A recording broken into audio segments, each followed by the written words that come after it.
So far in our tests, in order to interact with our input element, we have used the fire event method from the testing library. The issue with using a fire event is that we're only firing a change event. So if we want to resemble behavior that more closely resembles a user's interaction with the element in the browser, we can use another method provided by the testing library. This method is the user event, if you recall, which is automatically installed in our project.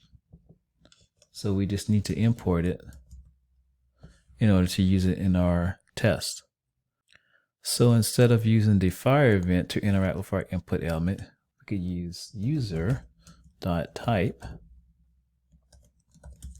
to our input a new to-do.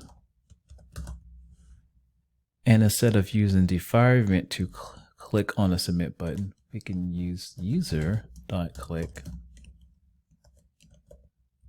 submit button. Before we remove our fire events, let's just comment them out and verify that our tests are still passing. And they are still passing. To officially make the transition from our fire event to user, we'll delete fire event from our imports,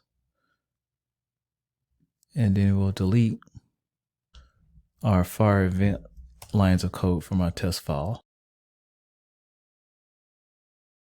So in summary, to mimic behavior that more closely resembles a user's experience in the browser, we imported the user method from the testing library, and we replace our code on line 12 to interact with our input element using the user.type method.